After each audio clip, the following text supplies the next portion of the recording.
Israel Oladapo, popularly known as ITF Easy Talking Fingers, and I'm so delighted that you're seeing this video right now. Before we get started, I would like to congratulate you on your decision to undertake my piano course.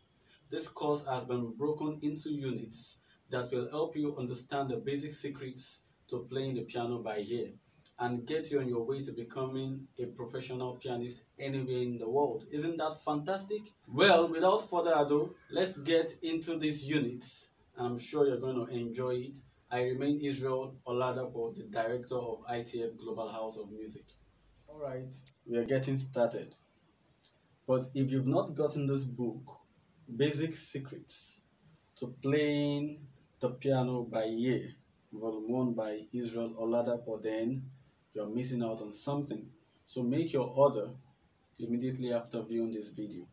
Alright, thank you. Now, identifying the keys of the piano and the relationship between them.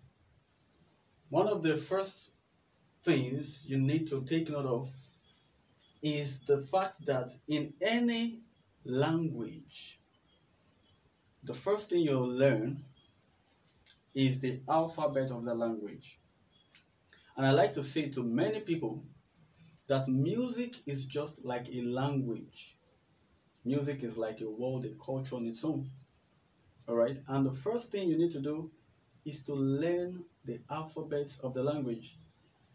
If you're going to study English language, the first thing you do is to study the alphabet of the English language. I was privileged to study Greek and Hebrew. The first thing we were taught at such time when we were studying was the alphabet of these languages. And so it is very expedient that we first and foremost touch the alphabet of the music language. Are we ready to do this? Okay. The music alphabet happens to just contain 7 letters. And these 7 letters happen to be the first 7 letters of the English alphabet. The first 7 letters of the English alphabet, which are A, B, C, D, E, F, G. In music, there are no other letters that are employed in the conversation using the music language other than these 7 letters. Okay? 1, 2, 3, 4, 5, 6, 7. However, it is very important to understand that there are 12 pitches that we deal with in Western music. 12 pitches. We don't have more than 12 pitches. No matter how long your piano is, we don't have more than 12 pitches on the piano, just that we have them occurring at different octaves. That's all. Alright? Now, out of the 12 pitches, we've been fortunate to know 7 of them.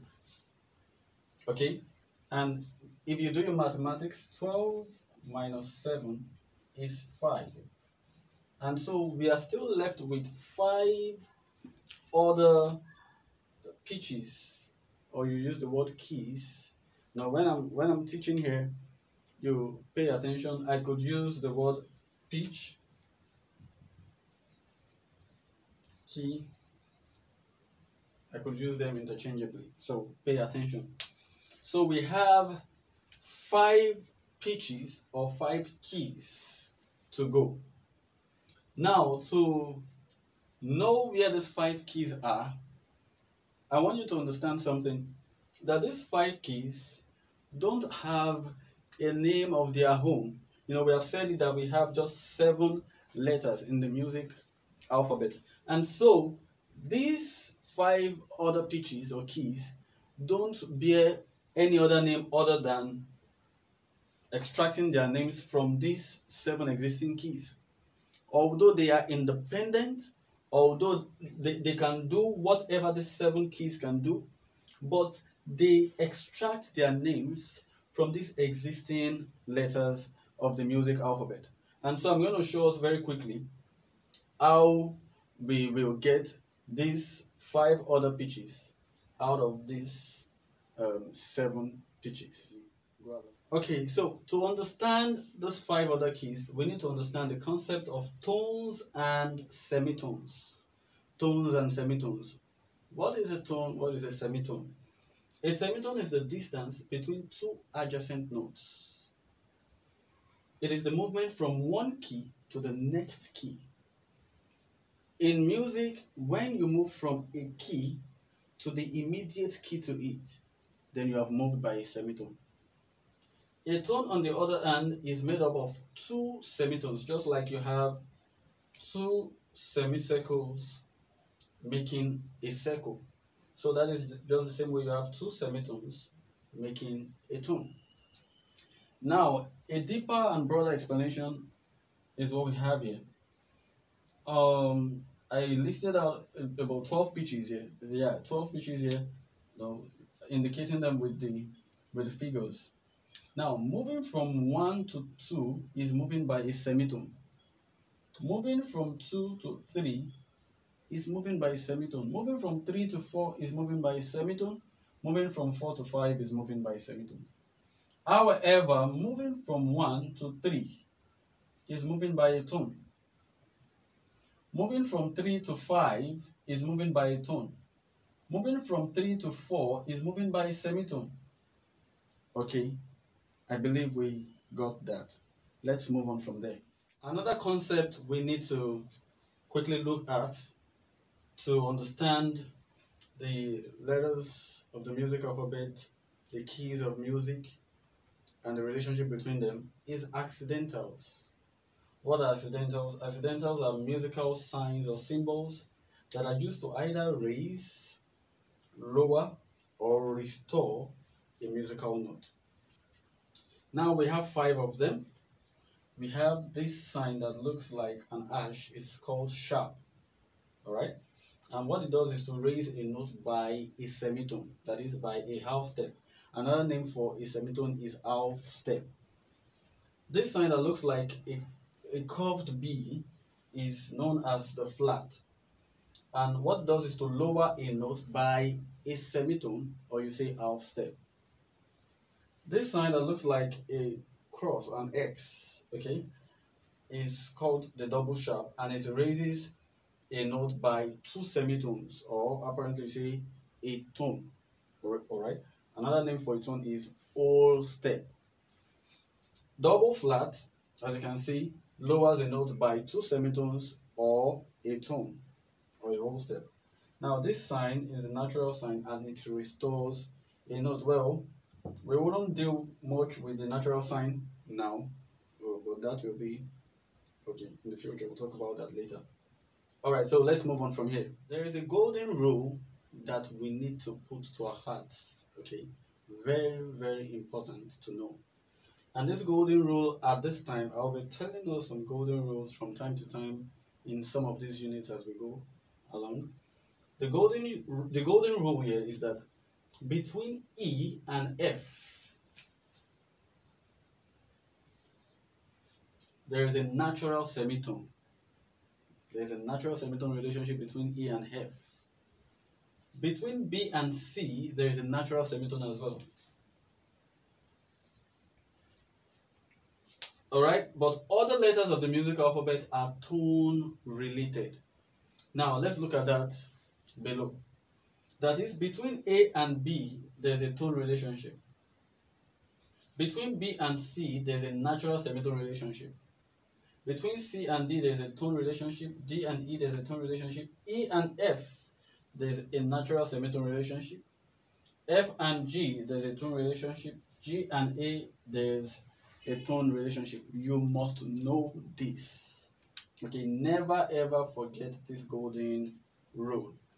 Now, from what I told us earlier, you will sense that if there exists a tone relationship between A and B, that means it must have been the movement from 1 to 3. Because we said movement from 1 to 2 is a semitone. And 2 semitones make 1 tone. Alright? So A to B is just like the distance 1 to 3. B to C is like the distance 3 to 4. That tells us that there is no key in between B and C. After B is automatically C. But here, between A and B, it shows us that there must be a key in between them to represent this second key. Are you following me? And so, we will come back there to explain further. Between C and D, there's a tone. It shows that there's a 5 somewhere. Between D and E, there's a tone. It shows that there's a 7 somewhere. Between E and F, there's a semitone. That is straight 8 to 9. Between F and G, there's a tone. That means there's a 10th key somewhere. Between G and A, there's a tone. It shows that there's a 12th key somewhere. I hope this is clear. Now, looking back to our accidentals, we said that when a key is raised by a half step, or is it by a semitone? Don't forget, I said another name for semitone is half step. Another name for tone is whole step. All right. H for half step. Right. W for whole step. All right. So this second key is what we'll try to give a name right now. Okay. If between A and B we have a tone, that shows that there's a key in between. Now, this key in between can bear two names. It could either be called by sharp or it could be called by flat. Don't forget, I said that these keys bear their names from the existing keys. If this stands in between these two fingers, this marker can bear a name from either this finger or from this finger. Now, when this preceding finger is raised, this marker bears the name sharp. When this finger ahead of it is lowered, this marker bears the name the flat of this. But when this is raised, it bears the name of the sharp of this. Okay, so that is the simple concept. Now, when A is raised, this key in the middle bears the name A sharp. But when this key is lowered, this key bears the name B flat. Wow, getting interesting, isn't it? Now, between B and C, there is a direct semitone. So it means immediately after B is a C. There is no key in between them. There's nothing like B sharp. There is nothing like C flat. Now, between C and D, there is a tone. So it shows that there is a key here. Okay? Which is our fifth key. We're trying to get that now. Now, when this C is raised, that key is called C sharp. When this D is lowered, that same key is called D flat. Getting interesting. Between D and E, there's a tone. We must find the seventh key. When the key is raised, it is called D sharp. When this key is lowered, it is called E flat. Between E and F, we have a direct semitone. And so, there is nothing like E sharp, there is nothing like F flat. Between F and G, let's look for the 10th key. The same approach. We have F sharp or G flat. The same principle here. The 12th key, when this is raised, can be called G sharp. When this is lowered, can be called A flat. And those are the 12 keys of music. No, those are the 12 keys of music. Look at it. Let me wipe this off to resolve the ambiguity on the board. All right. So you have, this is a key. This is a key. This is a key. This is a key. This is a key. And so we have, let's name now, let's number them. 1, 2, 3, 4, 5, 6, 7, 8, 9, 10, 11, 12. And this is another A, which serves another 1. And that is how the chain goes on and on. And these are just the pitches or the keys that we'll work with in music. Interesting, isn't it? Very, very interesting and simple. All right, so let's write this out in a clearer. Here are the 12 pitches or the 12 keys of music. You know, A sharp or B flat, B, C, C sharp or D flat, D, D sharp or E flat, E, F, F sharp or G flat, G, G sharp or A flat. Now these circled keys, as I drew the lines below them, are referred to as enharmonic keys. Enharmonic keys because they bear two names, but they sound the same way. All right, so A sharp will sound exactly as B flat. There is no difference. It is the same key bearing two names. Okay, the same key bearing two names. C sharp will sound the same thing as D flat. D sharp will sound the same thing as E flat. F sharp the same thing as G flat. G sharp the same thing as A flat. The only thing that brings about a different name is the direction of the motion. Once A is raised, it is referred to as A sharp. Once B is lowered, it is referred to as B flat. For example, let me cite this.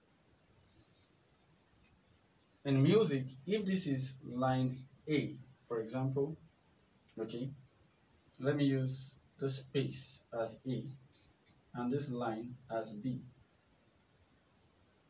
Okay, let me write it this way. If this A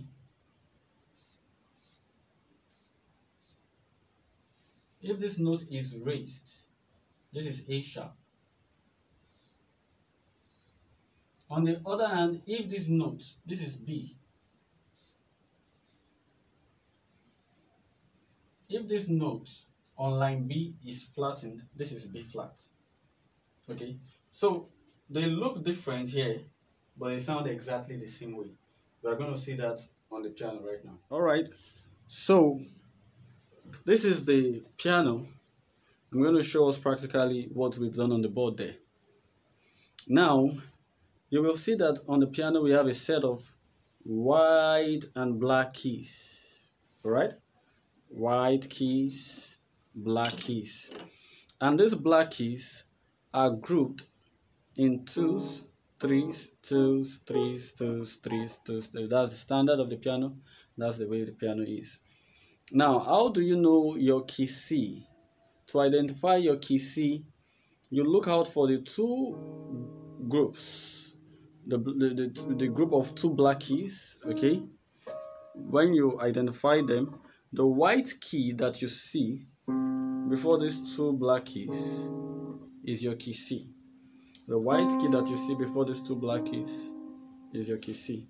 The white key before the two black keys is your key C. Same thing as this, right? Now, let's look at it critically. If this is your key C, We said between C and D there is a tone. All right, you can see that there is a key in between, and this key is the C sharp or D flat.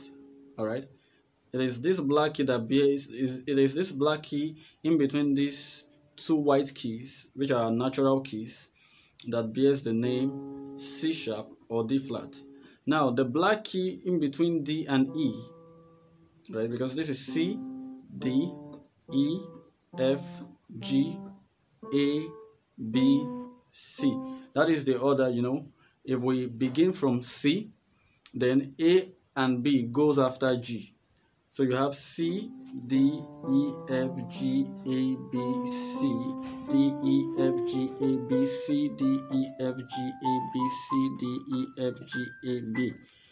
And if you want to see it according to the arrangement I gave on the board, if this is C, this is B, this is A. So if you want to start from A, actually the standard piano begins from A, okay? The standard piano begins from here, and that is what you'll be seeing here. Look at this. This is letter A. This is letter A here. After A, there is a B. You can see that there is a black key in between A and B, and that is your A sharp or B flat. All right. So you have your A sharp or B flat. You have your B.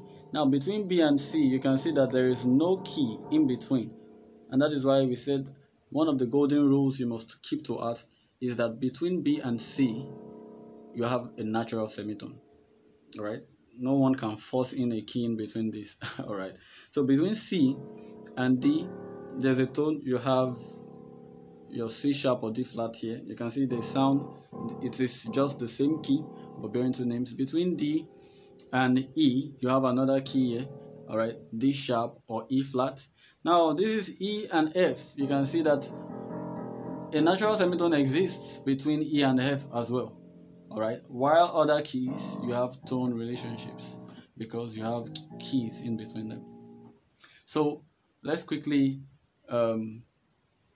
name these keys on the piano. We have A sharp or B flat, B, C, C sharp or D flat, D sharp or E flat, E, F sharp or G flat, G sharp or A flat, A sharp or B flat, B, C. And that is what you have repeatedly. You see group of twos and threes, group of twos and threes, groups of twos and threes, and the rest. And that is the way you have it all on the piano. So that should be the end of this course, of this unit. I want to believe that you enjoyed every segment of it. All right, watch out for the second unit. Ensure that you subscribe, and see you at the next unit.